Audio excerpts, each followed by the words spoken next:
I appreciate it. Jonathan Williams is here. He's the Director of Tax Policy at the American Legislative Exchange Council, nonpartisan organization of free market state legislators. Here's the thing I want to talk to you about, Jonathan. I think it's only a matter of time before the federal government says we can't allow California to fail.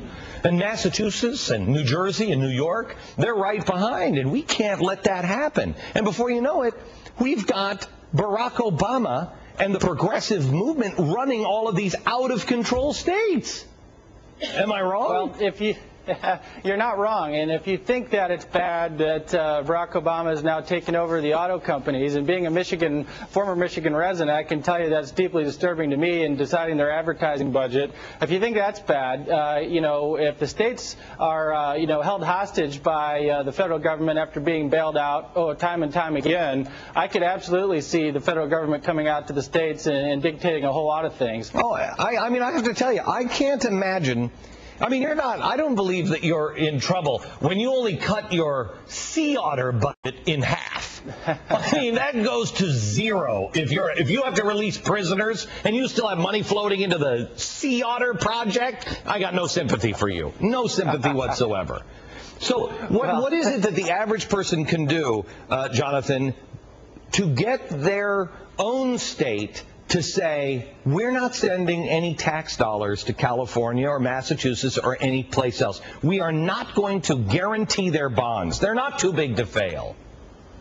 That's right. Well, one of the things I've been watching is you've been having some of our elected officials from the various states on. They've been leading the 10th Amendment state sovereignty issue in their states and supporting resolutions saying, those things not given to the federal government, ought to be reserved for the states and the people. And the federal government's gone way beyond its authority, and it's about time that, we stand up and say enough's enough.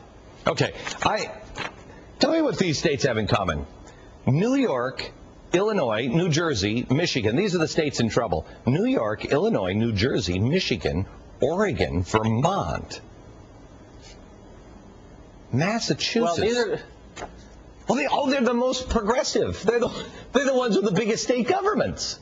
How come we're not taking? Yeah. Why are we looking at sick states and saying we should be more like that instead of looking at good states like Texas that created more jobs last year than all 49 other states combined?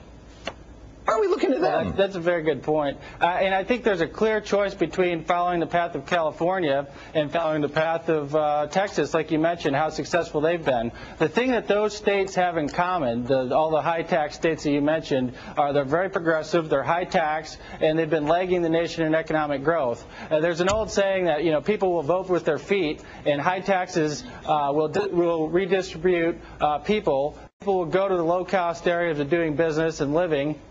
And I think that the statistics are out there. We just released a report, Rich States, Poor States, at ALEC with my friends ALEC-Laffer and Steve Moore, and we found the evidence to be so compelling in the states that have the highest tax burdens. You look at New York, California, you just go down that list that you just talked about. Those are the states facing the biggest budget problems. Those are the states that most successful people and businesses are moving away from. The problem for states is you can't build Berlin walls around your state lines. The most successful people are going to move away. But you know what we see happening. You know what you can do? I mean, Stephen Moore is a good friend of mine, and he's been talking about this for a very long time. And let me tell you, run this by your think tank there with ALEC-Laffer and Stephen Moore, because I would really like to hear the answer to this one.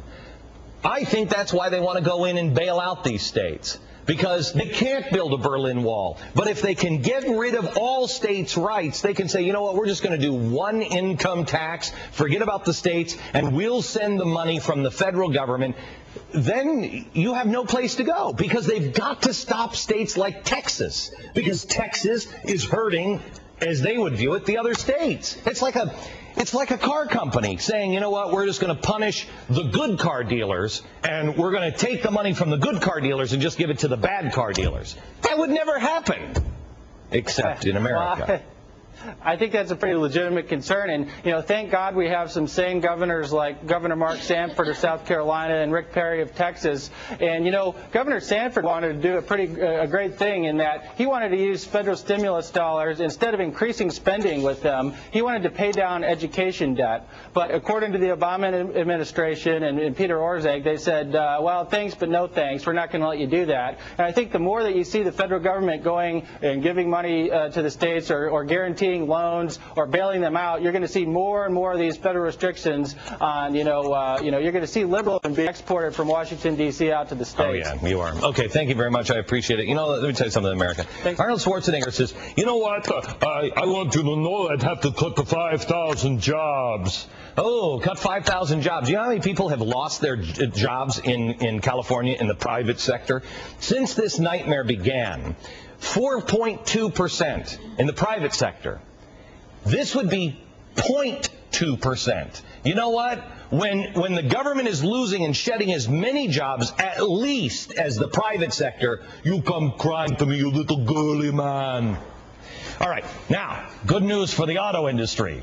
President Obama is announcing a brand new, even stricter CAFE standard. Yes, it worked out so well the last time when Bush did it in 2007. Now it's even new and improved and expanded. The auto industry has been chugging along wonderfully ever since 2007. Plus, the governors of California and Michigan are behind the plan. And those are the two states that you say, well, tell me what they're saying now. Seriously. Get the details tomorrow on my radio program and in the free email newsletter. Sign up right now at glennbeck.com. All right. It is almost impossible to follow the twists and turns when it comes to Acorn's money. But wait until you see the shell game they're playing. We'll show it to you next.